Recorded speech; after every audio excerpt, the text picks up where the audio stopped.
thank you, Jen, and thanks for the Montclair Public Library to host this fantastic series. It's so important to have libraries like this in all American towns. I wish there would be.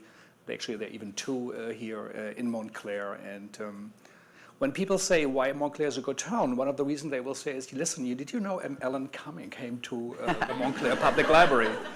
And people say, really? So it actually gives a lot of meaning for you to be with us. So we really, really That's my pleasure. want to thank you. I know you just came from Pittsburgh. You were most probably in London the day before, or London, Thursday, New York. Yes, yesterday's Pittsburgh. Yeah. London, Pittsburgh, Montclair. And there would be, there would be many, many good reasons to really take some time to really like recharge batteries, but you do say yes to an invitation like this, and as Jen said, it tells a lot about you and what your values are. So thank you for coming. Thanks for Lance also for accompanying you. So also for the audience again to say what a great privilege it is to be in the room as an artist. He's been called the Prince of Scotland by Sean Connery. He's actually an officer of the British Empire. And he himself sometimes says he's actually a Scottish elf trapped in a middle-aged man. and that is a very serious thing. It sounds funny, but it's a very serious thing and a good thing in a way, I do think. But this is about reading, this is about books, about creating meaning, to understand the world, to understand who we are. What does it mean to be human, to work through our own things? Reading your book about your father, I worked through things, thinking about my childhood, where I grew from that little tiny town with complex situation there too. So it is an important thing. But for you, you are a singer, you work on television, on movies. Why do you do book? Why do you think I should do a book? Well, I've always written from when I was, actually before I went to drama school, I worked on a magazine when I was 17, and throughout the kind of course I did at drama school, there was a lot of writing involved in it. I've written all through my career in various things, not fiction or books came later, but I really enjoy. I actually think more and more I write about my life and my experiences. I think, well, everyone does, I suppose, but more specifically, as I've got older, I write about that, and I think it's something. It's a way. I feel that really all the different things I do are really the same. I'm just a storyteller, and this is just another way to tell a story. And I actually like this way. It's a more sort of solid and kind of satisfying way to do it. Did you go to a library? Did you get out books as a young person? Yes. What were those books, and what did they tell you? Well, I did go to I grew up in a very rural area of Scotland, so there wasn't a library nearby, but there was a sort of travelling library. And there was at school we had books, obviously, but I wasn't. There was a library in the local town, and I remember that was really exciting when it was rebuilt. It was a new one, and I did some performances in the library, which I used to really love. Like acting in a library is a really great thing. It's a new series, maybe, yeah. Yeah, because they're really great spaces, and it's such a great sort of, you feel all this literature all around you. It's kind of good. But when I was little, I think books, for a lot of people, for me, books were an escape, and especially I had quite a hard childhood, so books were very much something that I used to forget about that and to escape, and so they tended to be quite sort of adventure-driven in my literal childhood. What books did you read? I was obsessed with The Famous Five by Enid Blyton, and she was this kind of there were these English. There was 4 kids and a dog, and they went on all these adventures and solved mysteries and everything like that. And they were in a sort of area. The terrain was kind of similar to where I grew up. It was always very rural, and they found kind of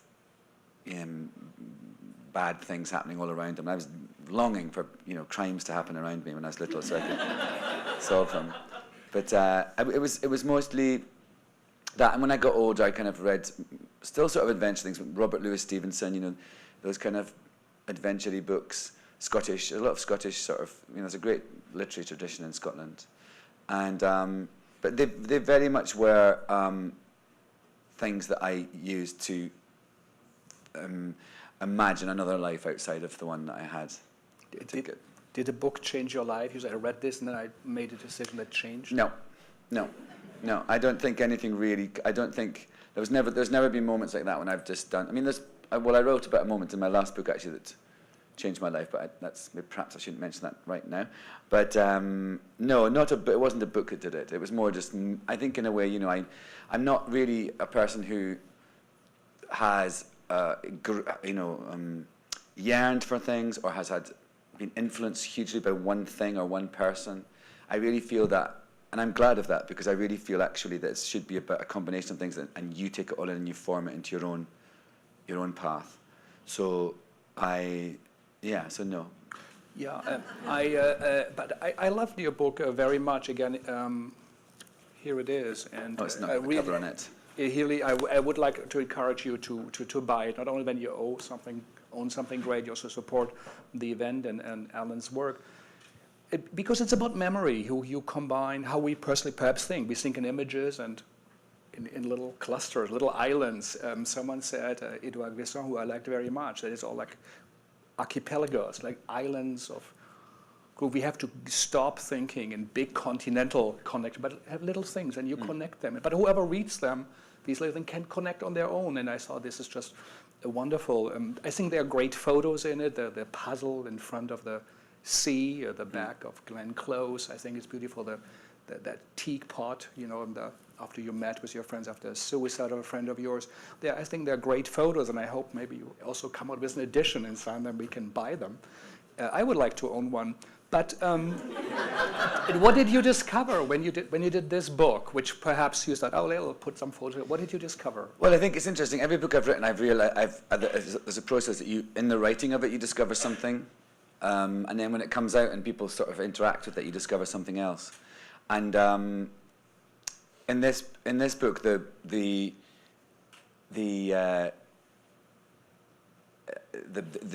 doing of it, I feel, was a thing about me, a sort of summation of my life, about kind of me standing outside my life and looking into it. And I suppose I discovered that I'm an outsider in my own life. I'm definitely an outsider in America, and I'm an outsider in Scotland too. And I feel that's a healthy place to be for an artist, because you're able to have this sort of perspective on yourself as well as everything else that allows you to be in it and at the same time as be outside it and comment on it. So in a way, these stories are all stories of me saying, look at this, and actually I'm in the story as well. And I can have the experience, but afterwards look back and kind of think something else about it or analyze it in a certain way. There's a story about a weekend I spent with Gore Vidal, and he said to me that because I was writing my novel at the time, I went to visit him, and he said to me, you're not a novelist, you shouldn't be writing novels. You go around the world, you have a fascinating life, you meet fascinating people like me. Yes. And he said, you should write about that, you should analyze that. So I wanted to call the book, I Am Writing This. What's that? Someone's screaming. I wanted to call the book, I Am Writing This Because Gore Vidal Told Me to. But they wouldn't let me. So that's the name of the story. But I think, I kind of have done what he said. I've analysed my own life. So that was what I learned during the writing of it. But since it's been out and I've been, people have related to it and given me feedback about it, and I realise it's a love letter to my dog, and it's like I'm letting her go. This dog that was very important to my life. She's all through the book. She's in it a lot. And I realised that I'm letting her go, but sort of celebrating her at the same time. Yeah, it's quite a touching moment. An hour before your opening of the restaging of Cabaret, right? You learned that she had cancer. Yeah, she had a cancer, and what it means. I mean, we here Montclair, we have a wonderful dog. We actually see the world, through our animals. To be close to animals and plants is something that is important. And you also talk a little bit about gardens. I think the first photo you made is your aunt, Granny, and I like the last photo. He made a photo of two sheep, a mother sheep and two little sheep, and his father was so upset that he would waste time and money on developing a photo with a sheep, then he took your camera away. But gardens also come later on in your book in London. You had a garden with the mirrors, and because we live here in a place where we have a bit more of that. What do gardens mean to you? And Well, I grew up in a country estate. So my father was a forester. So and like we had massive gardens, and that was, all my spare time was spent either working on the estate and like the first story in the book's about me cutting the grass when a man comes and gives me a camera that I've won in a raffle. And so, but it's interesting. I used to hate having to just work all the time and do all that stuff. But actually, I have a place upstate in the Catskills, and I realized, that I have by osmosis and such a lot of knowledge about trees and gardening, and I really do love it, and I think it's just I have it now on my own terms. Since I've had gardens as an adult, I've really loved them. Although there was a spell where I couldn't be watched because of the thing that happened with my father. I couldn't be watched because it was like I felt he was watching me. So there was this really weird thing. I could only garden on my own. Nobody could be there, which is nice because it's a very. I really like about it is it's a very soulful, kind of quiet thing. Even just going around weeding or just being in the garden, it's sort of a great healing. And I find gardeners, people who garden, are very sexy to me because they seem very sorted out and calm, and they don't say a lot. And I find that like a great sort of antithesis to me, and I just think it's a very attractive quality. So now I think I've got a new house that one day I will move into when they've finally finished it, and there's a garden in it, and I'm really, really looking forward to planning it, and I'm going to do the mirror because I had what he means is that I had a flat in London that they put mirrors on the fence and kind of in the panels of the fence, so that it kind of made it look bigger and it reflected the light, and it was a really, really simple thing but really beautiful. So I'm going to do that in the new garden too. That is beautiful. I think the idea to be watching yourself. You didn't want to be watched by your father, but then you have a mirror. You might watch yourself, or others might be watched. It's reflected, but the reflection comes from nature itself. So I think it is quite a beautiful. But also, I've resolved that. I mean, I think the whole thing about being watched, I've obviously resolved that. And that was the thing. That was before I kind of understood all the stuff that had gone on.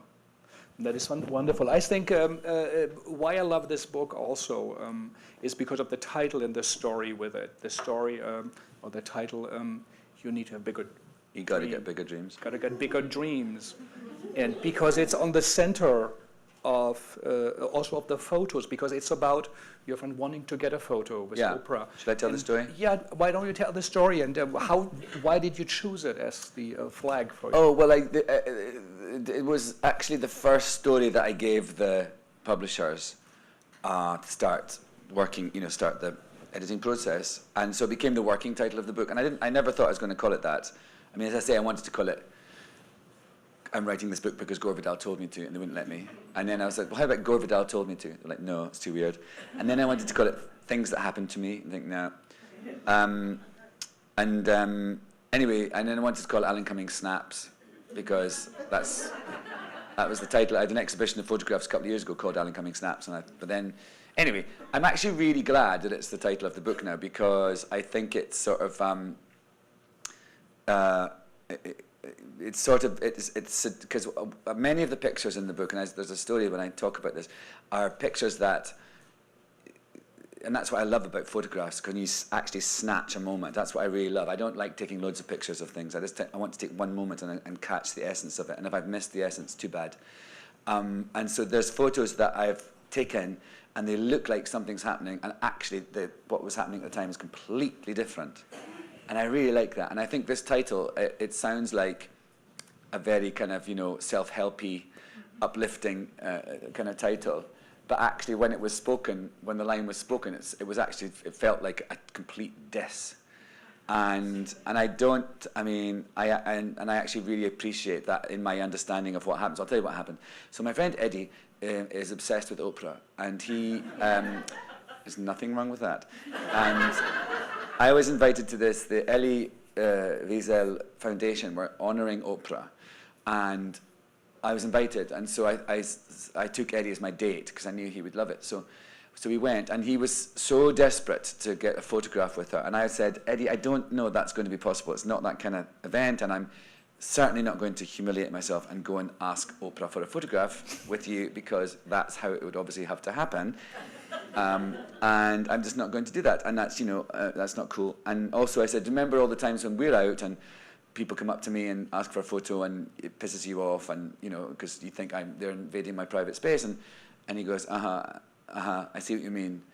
I still want a photo with Oprah. So we go to this event. It's quite a long story, and other things happen, including I nearly kill an old man at one point. But so when it comes to the main event, it's this very swanky affair, and we've got this table quite far away, but nice people at our table. But there's a big table in the middle where there's Oprah and all people like, Kofi Annan and Steven Spielberg and Jesus, and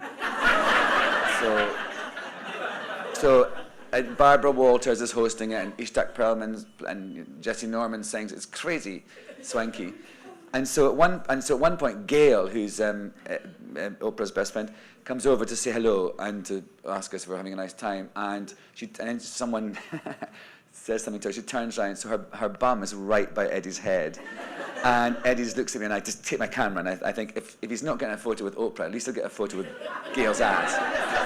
So I should have put that picture in the book, actually. So I take that picture, and then he goes, zoom in on Oprah, because she's very far away. He goes, zoom in on Oprah, maybe because I took my husband's swanky camera to try and, for the occasion, just in case.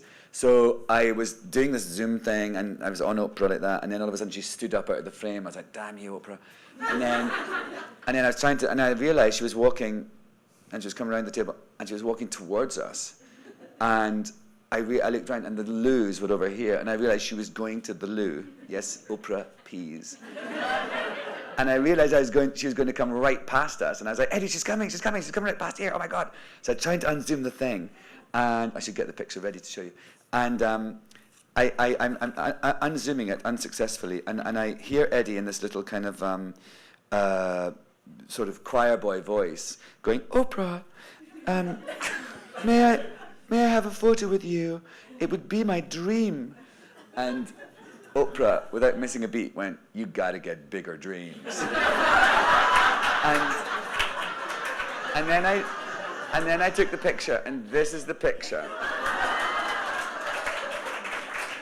And actually it's sort of amazing, because a lot of the pictures are, when I did the exhibition, I said in the, artist statement about like how I'm not a very good technical photographer. I don't think I'm a very good technical anything, actually.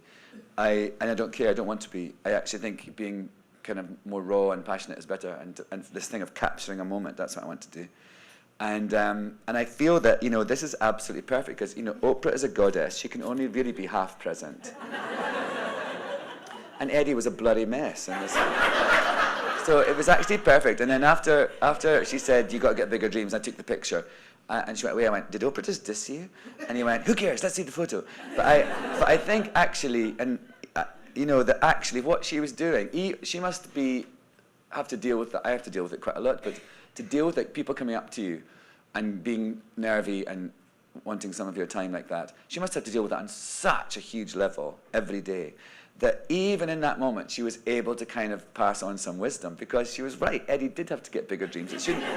And by allowing him to have that photo, she released him to have them. So I think it's actually a magical moment. Mm-hmm. Yeah. So that's why it's called that. No, that is wonderful. Next to the shots, like Andy Warhol in his late, always throughout his career, but especially in the end of his life, where he took the photos all kind of in his rawness, like your Rasputin party photos or other. What you capture are truly a moment in the photo. But then also, additionally, with the stories where only words express these emotions. Maybe since it is also so beautifully written, and I think it's noteworthy that now the great rock musicians like Bob Dylan, Patti Smith, but also actors, that we actually say these are very authentic voices. This is a great way of writing, the direct writing that doesn't come, just out of the graduate schools like where I am and others, but this is something really, truly beautiful and a work of art. So maybe if you want us to read a small piece. So we also hear you, the voice of the author, reading their own words, and I want you to. This is a great moment in our lives, and to hear someone like you. Then should I do the first one, the one with the? when I get there. Yeah, if you want to, or the one about the jet lag, or whatever you feel might fit a moment at the first. I like to do the first one. Yeah. It's called To the Left, To the Left. It's a homage to Beyonce. When I was about 10, I was cutting the grass outside our house when a car drew up and a strange man got out and asked me if I knew an Alan Cumming. Well, I stuttered, worried I'd done something wrong, and this man was from the local gulag, and I was about to be abducted and whisked off to some child labour camp. Then I realised that would actually be preferable to my life as it was under my father's draconian regime, so I said boldly, yes, I am he, except I said it too quickly and it came out as Yamahi, like the name on the side of the plastic electric organ with the wobbly leg my auntie had recently bequeathed to me. What did you say, son? Said the man, a slight note of pity in his voice, as though I was impaired in some way. I am Alan Cumming, I said. Years later, I saw the movie Spartacus, and so wished there'd been a horde of other little boys amid the freshly mown lawn to echo my childhood pronouncement. Then congratulations, said the man, a smile breaking across his wrinkly face like an accordion opening for air. You've won a camera. He proffered a gleaming plastic box with a plastic Kodak camera inside it, along with a packet of Kodak film wrapped in plastic. I was overwhelmed. I'd never won anything before. I thought it must be a joke of some kind. Nice things like this didn't happen to me. I panicked that it was some sort of test my father had engineered to see how I would react. But how? I spluttered, looking at the magical package in my grass-stained hands. You went to the Maniki Church Jamboree, did you not? Said the man, enjoying my puzzlement. Yes. And you bought a ticket for the tombola, did you not? Uh-huh, I countered, my mind whirring. Suddenly he was a prosecution attorney circling in on the accused, about to look up at the judge and murmur no further questions. But instead, in real life, he said, there you go then, you won this camera. Happy snapping. And with that, he stepped back into his car and was gone. I stood there, just staring at the magical offering, absolutely dumbstruck. Suddenly, I heard the sound of the front door open behind me, and my father was striding down the drive, the tacks on the bottom of his boots beating a militaristic and ever-loudening cacophony that rung in my ears and overwhelmed my present wonder. Who was that? My father's voice snapped me back to reality. I won a camera, I said, realizing how ridiculous that sentence would sound to him. Even in something as simple as cutting the acres of grass around our house, his ditzy, flighty son had failed. And not only failed, but conjured a camera and some ridiculous story to validate his failure. My father eyed me suspiciously and pulled the camera from my clutches. A man from the church jamboree brought it. I won, I added faintly. If you fell out of a window, you'd fall up, my dad scoffed, pushing my prize back into my hands, turning on his heels and marching back inside. Get on with the grass, he threw over his shoulder as he went. I looked down at the box again. The whole thing seemed magically unreal. This just wasn't a raffle prize. It was something untouchably mine, something my dad couldn't control or beat me at. In an instant, I realized what it was to be an artist. I had the means to express myself, and now I merely had to work out what I wanted to say. The first picture I took was of my granny when she came to visit the next week. She was as excited as I was about my stroke of luck, and gamely became my first model, posing in front of the rose trellis in our garden.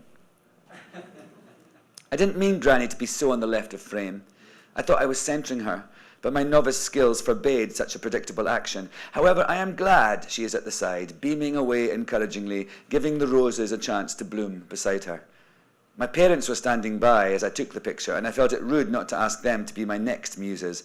In the ensuing portrait, my framing issues were less able to be explained away, although perhaps cutting my father out of the picture was a rather symbolic premonition. The last picture I'm going to show you from that first and sadly only roll of Kodak film is of sheep and her lambs that were residing in the field in front of our house. Much as I want to advocate the rustic beauty of dry stone walls, I did not intend to show such an expanse at the expense of my ovine models. Do you see a theme emerging? When the first roll had been developed and picked up from the local town's chemist, and my family huddled around me as I opened the packet and viewed my attempts at capturing my contemporary existence, this photo of the sheep was the final straw for my father. That I had bothered to take a photo of them at all incensed him, but it was my repeated left-side framing of my subjects that his militaristic mind just couldn't handle. That, along with the expense of the film processing, made him issue an edict that forbade me from ever taking another picture with my new camera. I placed it in the chest of drawers in my bedroom, and once in a while I'd look at it waiting for me, still sparkling and new, both of us knowing that one day I would be free to tell stories and take pictures of whatever I chose. That time would come, although by then my little plastic Kodak wasn't the conduit, but its spirit still surrounds me, and now you, dear reader, because guess what? The time is now.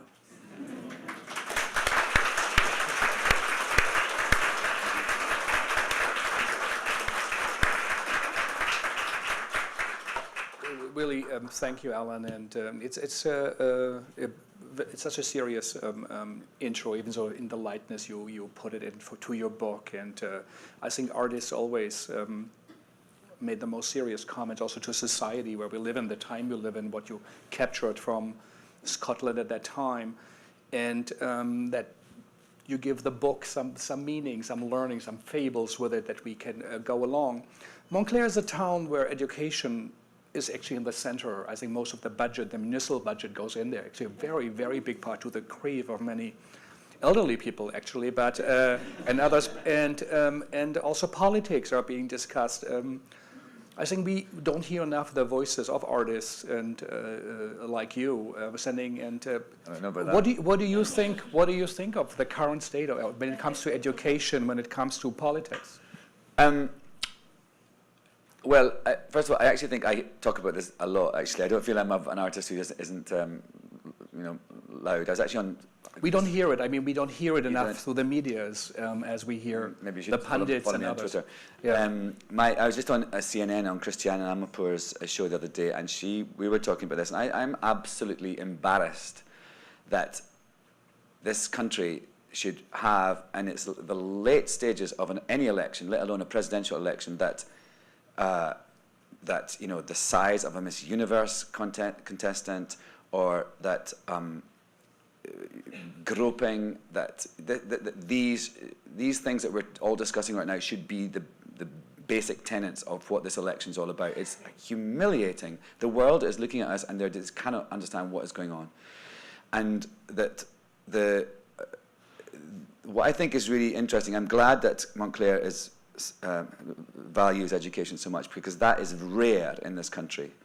And what we're seeing, what Donald Trump is, in my eyes, a triumph of America's lack of value on education that started in the Bush years. This anti-intellectual crusade that started. If you're too smart, that's not a good thing, and it's gone on and on and on. And now what we have is a generation of people who are not educated, because this country, I've always thought, it's coming from essentially a socialist country like Scotland, where education is free and healthcare is free. I mean, you pay for it in your taxes, but you don't pay any more taxes than here. I would just like to point that out, quash that other lie.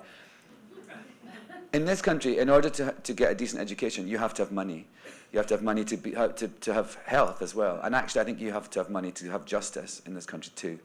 So what we have allowed happen is a massive slew of the population to be uneducated, to not analyse the things, to be interested in infotainment, not facts, and to be more prone to be duped by jingoism and by messages just being repeated, lies being repeated and repeated and repeated, and it becomes to them truth. We have allowed that to happen, and we are to blame. We must take responsibility for that. So if there's anything that Donald Trump does that is positive, I think it will be that we should take a look at how we value education, because we cannot let this continue. Because I think he's going down in flames. I'm really obviously very happy about that. But the lack of education or the lack of value we put on education, and the way we are allowing only privileged people to become educated in this country, is going to be the downfall of our civilization. I really, really believe that. Thank you.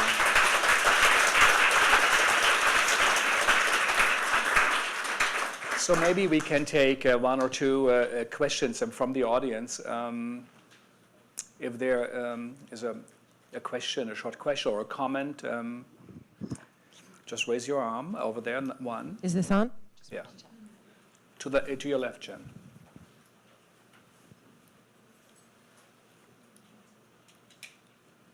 With the mic here. So I don't really have a formed question. I just wonder if you would talk a little bit about love in your life, because it sounds like there was a great lack of it at the beginning, and there must have been quite an evolution for you to be now married and in a loving relationship. And how can you just talk about that path?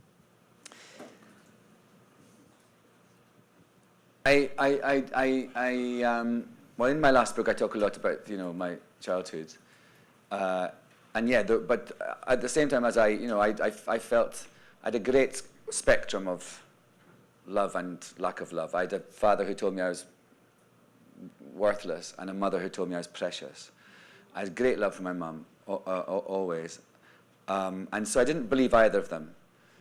Really, in a way, it was quite a good thing. It made me question. There's the two formative people in your life are telling you completely different things. You think, well, one of them can't be. They both can't be right. So, I'm not one of these people that feels a lack of love for my child. I felt, as I say, great love for my mum. Obviously, my father was a different matter. But as I've grown older, I've been able to understand that more, and the stuff that happened to me that caused me to write my book, because all these things happened about 5 years ago when because of this TV program I did, Who Do You Think You Are? I discovered that my grandfather had died playing Russian roulette in Malaysia, and because that was a shock, obviously, and because of me doing that show, my father, who I hadn't seen for 20 years, told me I was not his biological son. So I discovered. And it was a really great thing to discover. It was obviously a horrible, horrible experience. And just dealing with my father again was a horrible experience. But I really realized he was mentally ill. That was not true. And I realized that, so the lack of love from him, and it wasn't so much, I think there's a difference between lack of love and abuse. And he was an abusive, violent person. So I don't really think of myself as being someone who's ever lacked love at all. And I think that but what happened to me was very serious and awful. And I think there's different ways that people deal with that. And you can either go in a very dark place and stay there. And I think in my work and in what I do, I have great access to darkness and despair, but I choose to stand in the light. And I went that way, and I feel my life is very full of love, and it really always has been. Thank you. There you are. One here. Do you have any new acting projects in the works? Yes, I've always got a load kind of bubbling, but I guess they announced it already, so I might do, there's a long process till it finally happened, but a new television series that's based on a Robert Pattinson new character that he's writing in these novels. So it's kind of interesting. It's about a Yale professor of behavioral studies or something who, because one of his books gets used by a serial killer as a clue in something, and so he gets involved with the NYPD, and then this woman at the NYPD, they kind of have a partnership, and then it turns out he used to be a CIA operative, and he stopped. He was a musical kind of genius when he was a child. His father, interesting, his father was kind of rejected him for that, and so to please his father, he followed his father into the CIA. Then he decided he didn't want to do that at all, and then he went to academia, and now he's kind of going back into that world because of this way that his book has brought him back in. He's also gay and is married and is trying to adopt a child with his husband. So it's a really interesting layered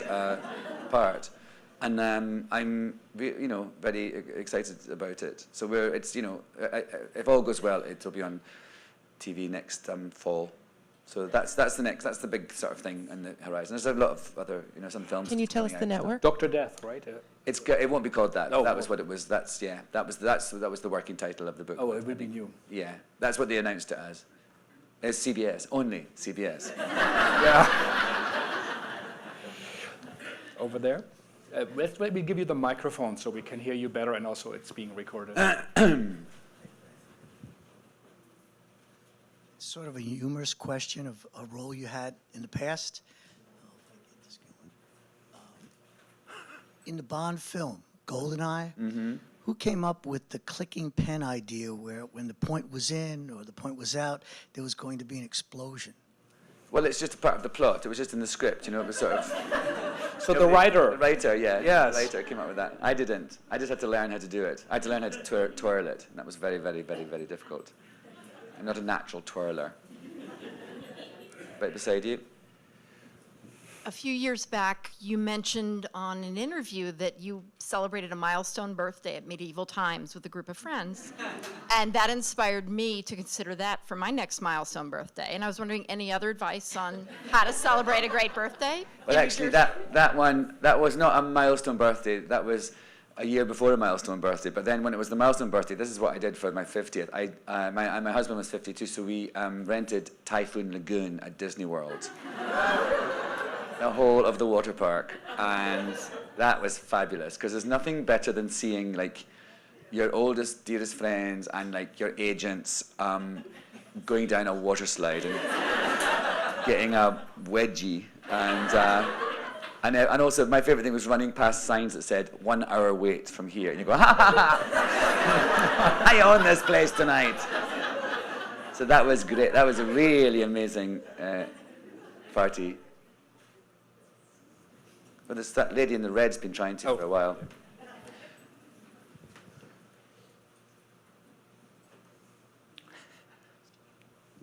It's clear that you love everything you do. Do you ever just totally shut down and take time off?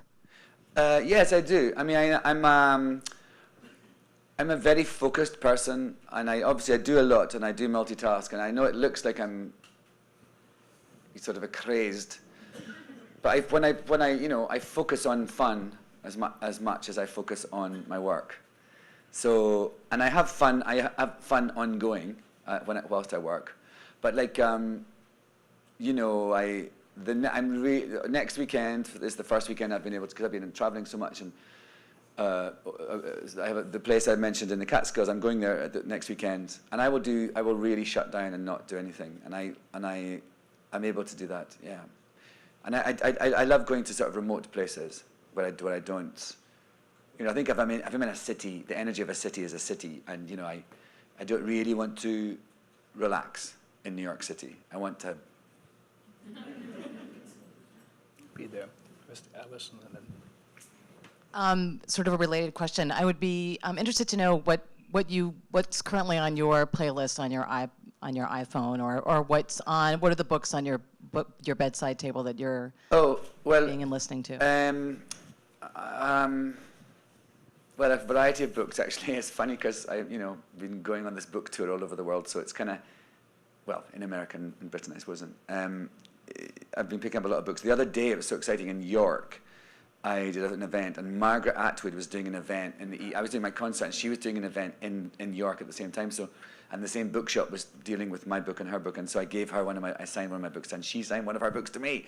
So I've got her new book. It's called Hagwood. It's a version of The Tempest, and I love Margaret Atwood. I just think she's a genius, and also a really feisty woman, and the Edible Woman, that book, I read that in the 80s, I think, and it really made me understand about feminism and what women, really what women have to put up with.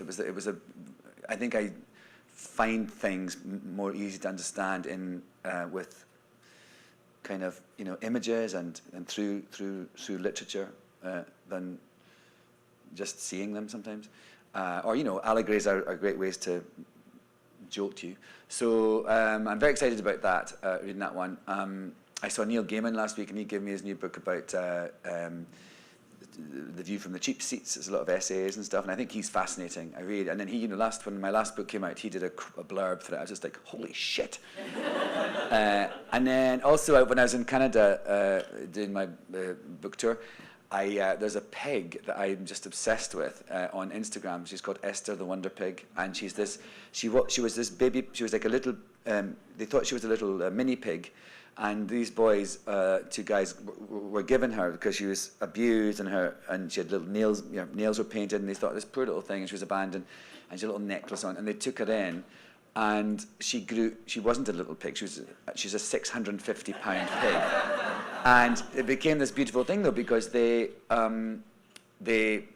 founded an animal sanctuary because of her. They became vegan. It changed. It's a beautiful thing about how things happen in your life and you completely change who you are because of compassion suddenly entering into your mind where it hadn't been before.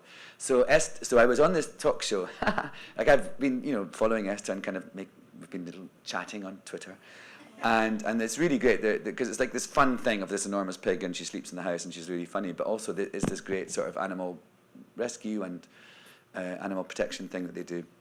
So I was on this talk show, and I'd just come off a plane from Los Angeles. It was like 8 o'clock in the morning. I'm like, blah, blah, blah. And all of a sudden said, we know you're very into animal rights and you're blah, blah, blah, and you're vegan, and there's a celebrity that you follow on Instagram, and I went, is it Esther the Wonder Pig? And I actually thought, because she lives near Toronto, I knew that, at the sanctuary where she lives, and I actually thought Esther the Wonder Pig was going to walk onto the set, and I thought, I'm going to fucking lose it. Because I just don't know, I thought I would just cry, but then they said, no, but they had a live link to Esther in her living room, and she was having her breakfast, and the two guys are there going, hi, Alan, they're feeding her fruit, and I was just like, oh. And then they gave me an Esther the Wonder Pig mug and an Esther the Wonder Pig book. And so that's their story of, you know, finding Esther and how she changed their lives and how they became different people because of a chance experience. So I'm looking forward to that one too. Thank you. Richmond? Hi. I loved what you said about education, and for me, one of the most important things is mentoring and showing, and I know it's a giant part of what Frank does as well. And I have a friend who was lucky enough to be in the cast of Cabaret with you and spoke about how fast he learned from you and how much he learned from you. And I wonder if that's a conscious part of how you lead your life and when you're involved in a project, or it just happens. I think that it's something, as I've grown older, I've realized, you know, is I take more, I'm more aware of. I think that, you know, if you're well known and if you're a good person, you want to, you know, and you think you've kind of got it sorted out, but also you make mistakes. But I think I am aware that people are looking at me and people look up to me, and I think I take that seriously. But also, it's not just about, it's not quite as somber and noble sounding as that. It's also about, you know, I think it's important for people to see me in my life doing what I do, having fun, not being ashamed. That's a big thing, a huge thing in America that needs to get a bit better. People are very shameful about sex and about having fun, actually, a lot of the time. And that's something that I really, like, in Cabaret, I was very... Who was it? Benny Lee. Oh, Ben. Oh, I love him. Yeah, he could do with a little bit of that, yeah. You know, and so I feel like I loosen people up, and that's what I had. You know, in my dressing room in Studio 54, I made it into a club, and it was called Club Cumming, and we would go up there and dance and everything, and it was really good for a lot of people like Ben who aren't good at letting go, and I feel like I come from a country where letting go is kind of part of our culture, and I think that's an important thing. I think it's something I really have found about in America, that people are scared to let go, and scared to sort of be, you know, bacchanalian in a way, because they feel they might go too far. I think the whole thing about addiction here is a huge, in a way, I think sometimes people worry that if they enjoy something too much, they call it an addiction, and it makes it other people's responsibility. And actually, you know, you can go down a rabbit hole, but you know, everything in moderation, including moderation, is my motto. So I do take those things seriously, but it's mostly just I feel.